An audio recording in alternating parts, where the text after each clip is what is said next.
Shalom.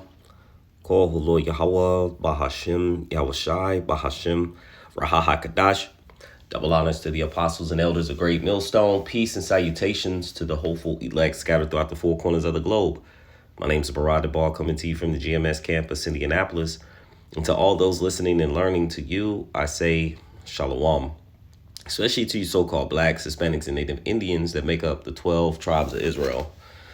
Today, just was going over some thoughts and starting with YAHAWASHI, YAHAWASHI's example. So pretty much, I guess, the simple title. And I'm going to start in the book of John, chapter 13, verse 13 through 16. Got a few other scriptures, some thoughts to go along with it, Lord willing, that is edifying, uplifting, exhorting to the elect body of true believers of Yahweh B'Shem Yahawashi.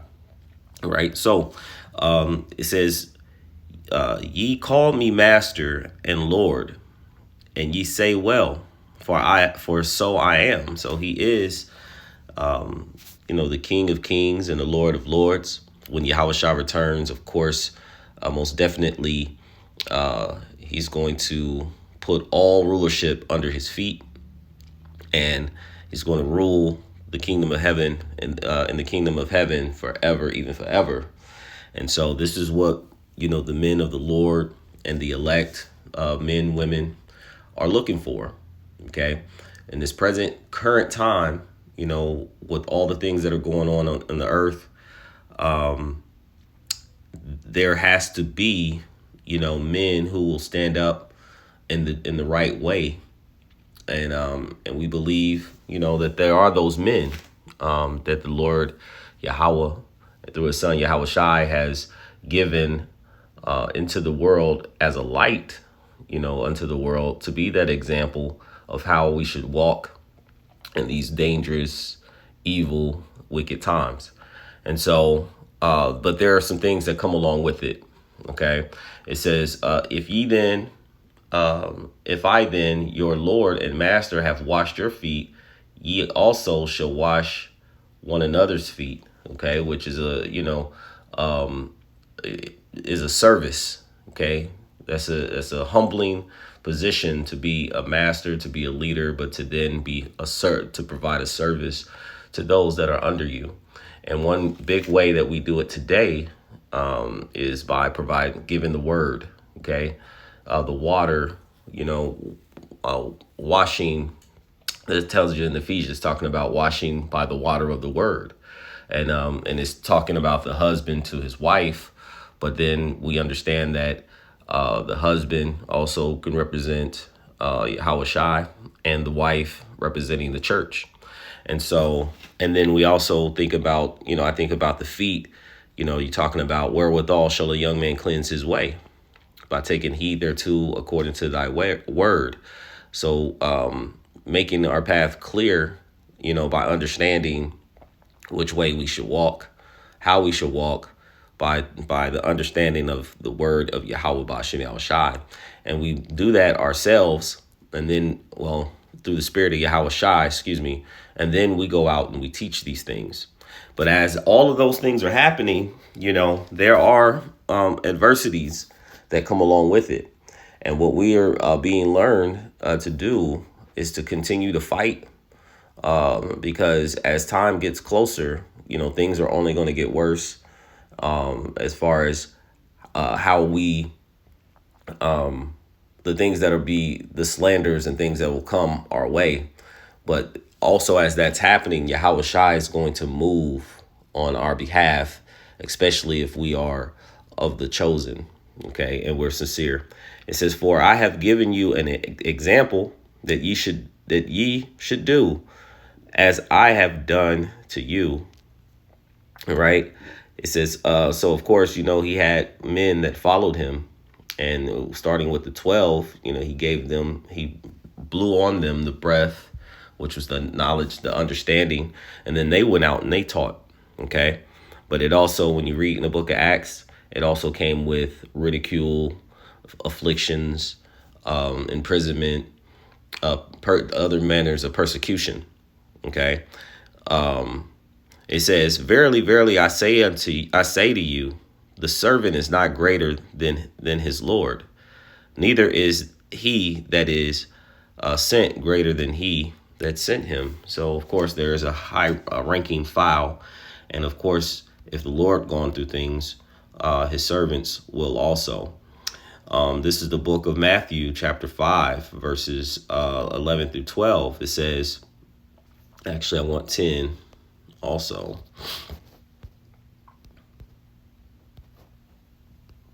It says, "Blessed are they which are persecuted for righteousness' sake, for theirs is the kingdom of heaven." So, of course, if we're living righteously in the eyesight of YAHAWASHI, then we know that persecution is going to come. Let me see. I had a scripture.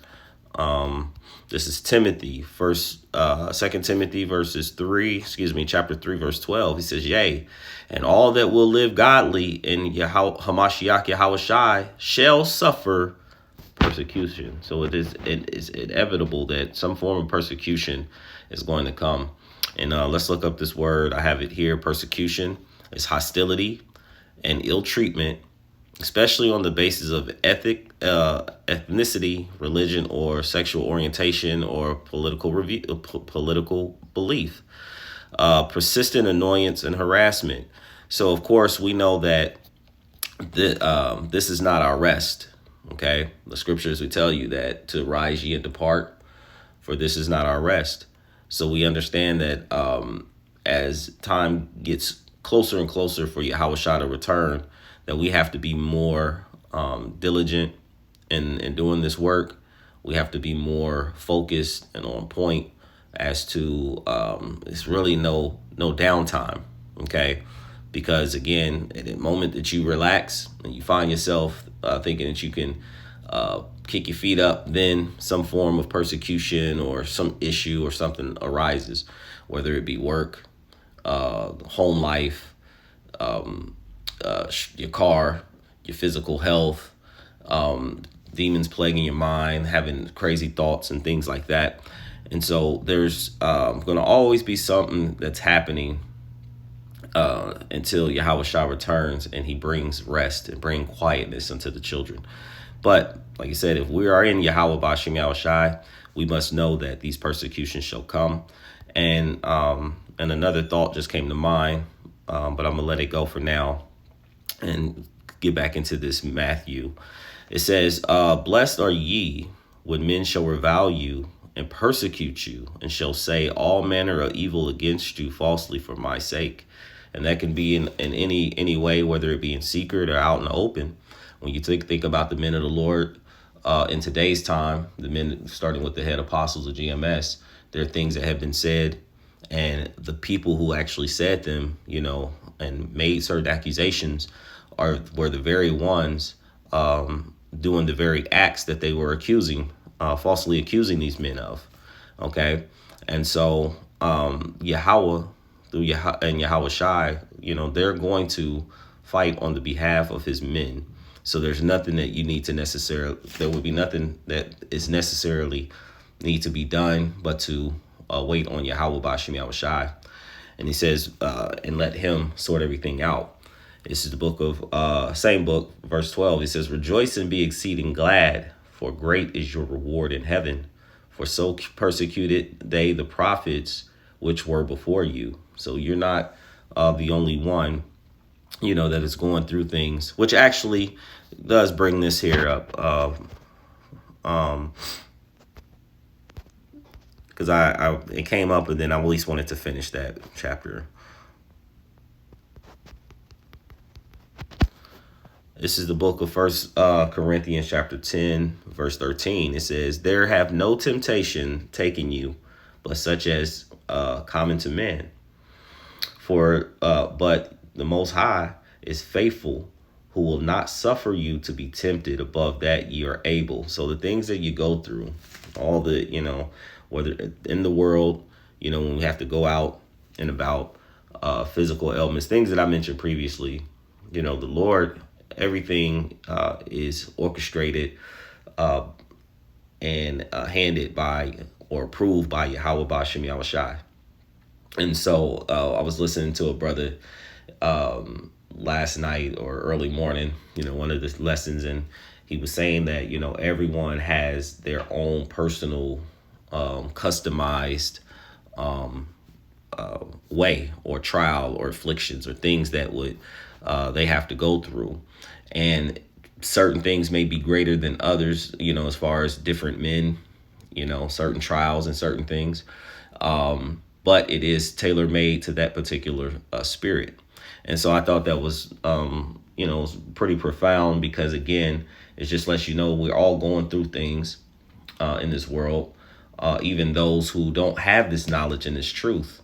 But the one greatest thing about it is that the Lord has provided us a comforter, the spirit of truth, to give us the comfort to know that these things are happening, these things come, but pretty soon there will be an end, and a greater end for those that are of his elect, would be salvation, okay, from all these things.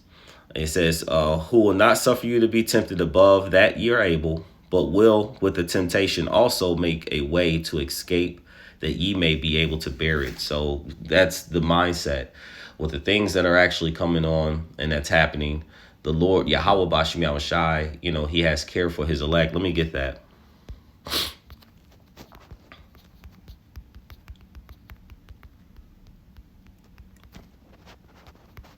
He has care for his elect. It says, it's the book of Wisdom of Solomon 3:9. It says, they that put their trust in him shall understand the truth. All right. And then there's a scripture just before, and I'll get back, but it says, trust, Proverbs chapter 3, verse 5. It says, trust in the Lord with all thine heart, and lean not to thy own understanding. In all thy ways acknowledge him, and he shall direct thy path. There's the path where we're talking about, giving us the right way that we should go. Okay. When afflictions come, or you are made low, come to a low estate, not making haste and making quick decisions. And that's what people do in haste and emotion. When things don't go their way, then they quick to make statements or do things that can completely backfire or can malfunction. And so we must understand that YAHAWASHI comes first. And he says, but coming back here, it says, they that put their trust in him shall understand the truth, and such as be faithful, okay, you're loyal, all right, to YAHAWASHI, and love to his commandments and keeping his way, shall abide with him. For grace and mercy is to his saints, which are the Israelites, all right, starting with the elect of Israel, and he has care for his elect. So the things that we go through, the Lord, like he said in the scriptures, like all our hairs, are even numbered. All right. And he says that you're worth more than many sparrows. So it's like the animals eat. They're out there. He created them to have for a purpose. He's also created us for a purpose. And so us, coming into this walk, part of that purpose, part of that is that you're going to see afflictions. And during these afflictions and these persecutions and certain things that arise, the Lord is carefully orchestrating and making sure that, like we said in 1 Corinthians, that you don't receive above the measure, okay, that he intended. All right. As it says in the second part of this, he says, who will not suffer you to be tempted above. So it's just enough. He knows exactly enough. All right. Above that, ye are able. Because again, when you actually consider, we're in these vessels, and we're easily broken. We easily can malfunction. Right. So we need the Creator, the one who created us, to actually orchestrate and make sure that we're in the best situation. But we must trust. Okay. So this was John. I got this one already. Matthew, I finished that one. So we must rejoice and be exceeding glad. Okay.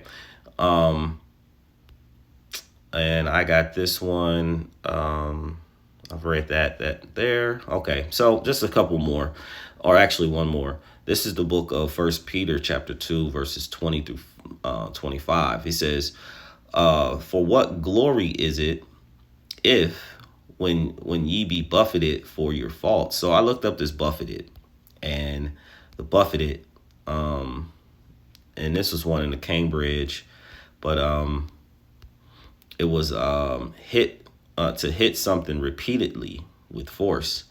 And I thought about also, how you buffet like a nail or a jewel, okay? And we are, Lord, we're willing part of that number, the jewels, when the Lord said, I'll make up my jewels. And so, and also talks about how, one third, a third part will come through the fire.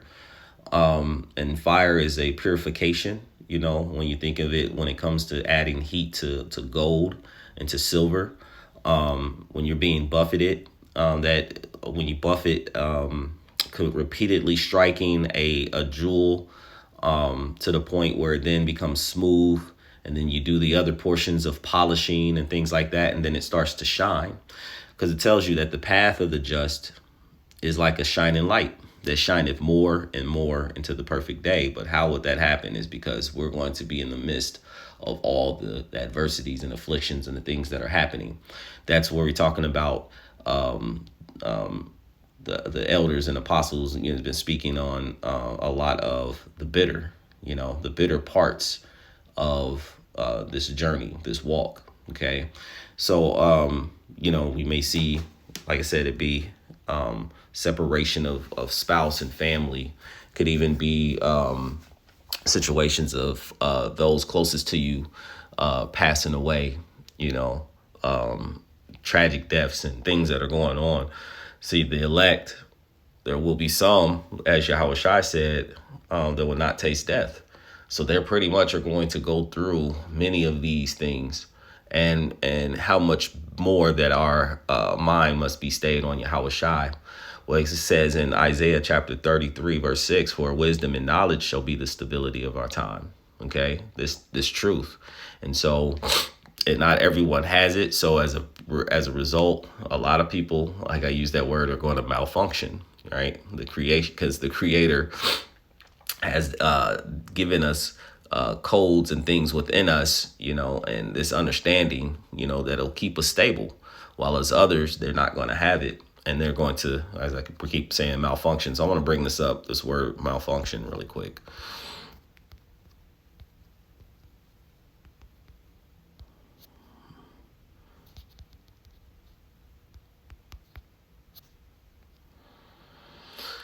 Malfunction is imperfectly or badly.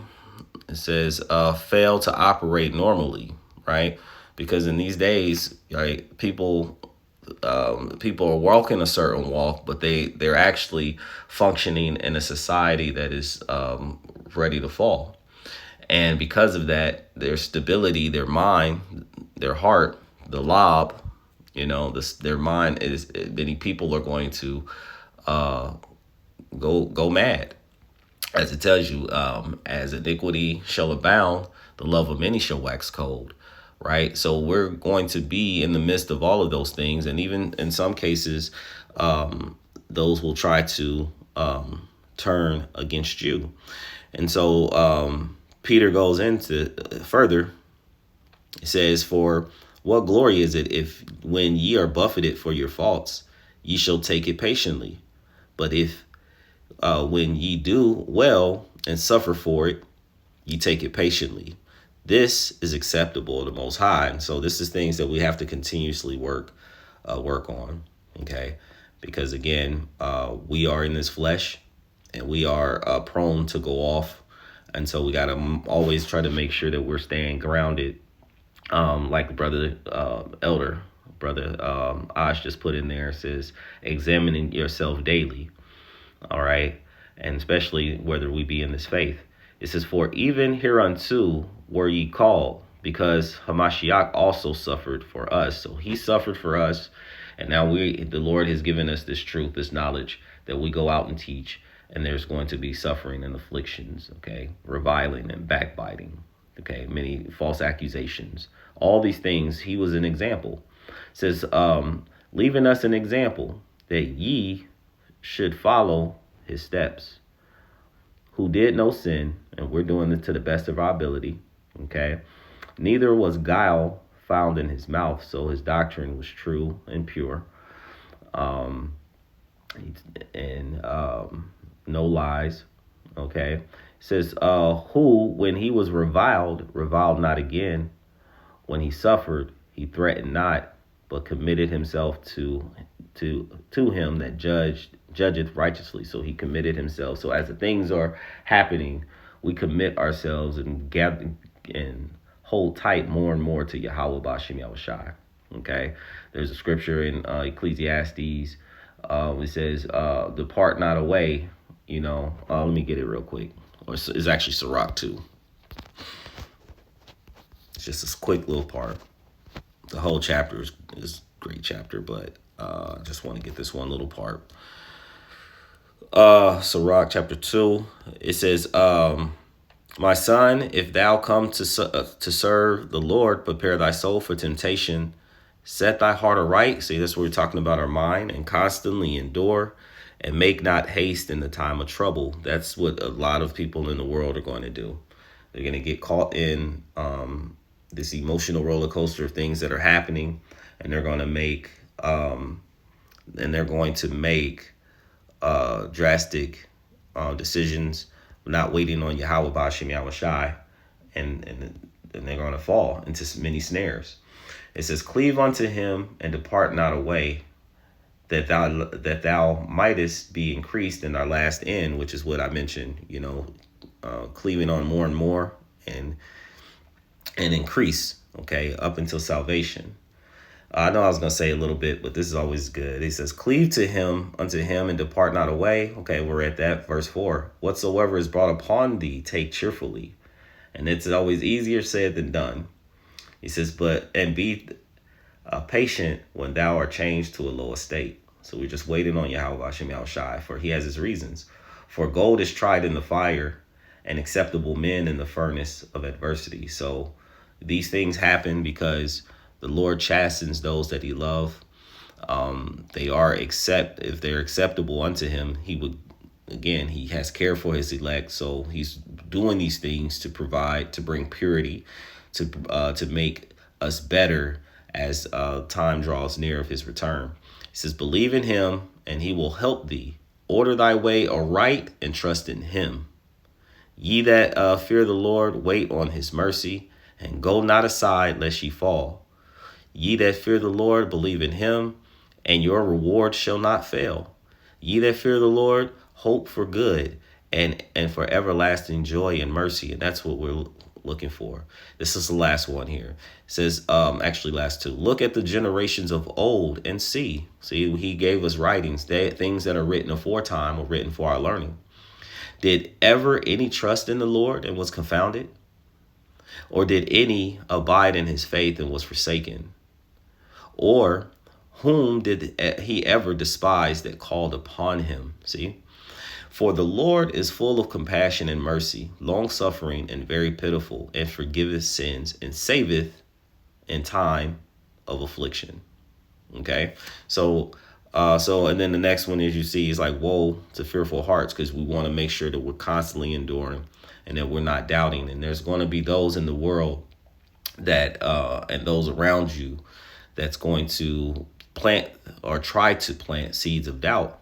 But we have to stay firm in what we believe and what we understand is soon to come, and stay on that righteous path. Last part of the Matthew, Peter. It says, 1 Peter chapter 2, verses 24.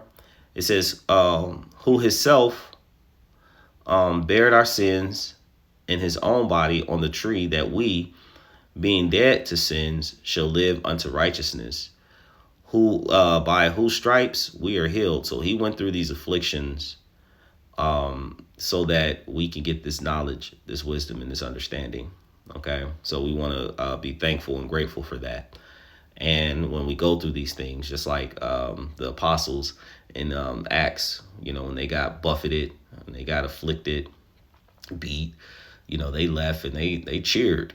you know, because they know that YAHAWASHI was with them.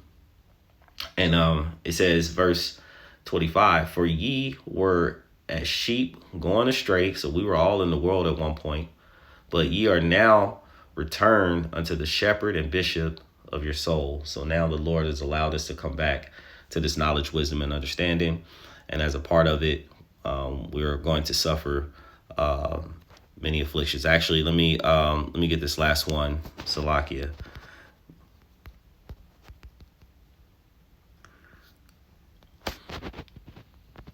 The book of Psalms, chapter 34, verse 19. He says, many are the afflictions of the righteous, but the Lord delivereth him out of them all. So if we believe YAHAWASHI, all the things that come upon us, and if we believe that we are those men and that he's given us this true knowledge, then we know that he will deliver us.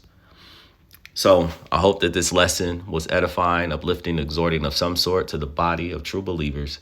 Before I end, I'd like to give all praise, honor, and glory to Yahweh, Bahashem, YAHAWASHI, Bahashem, Raha HaKadash. Double honors to the apostles and elders of Great Millstone. Peace and salutations to the hopeful elect scattered throughout the four corners of the globe.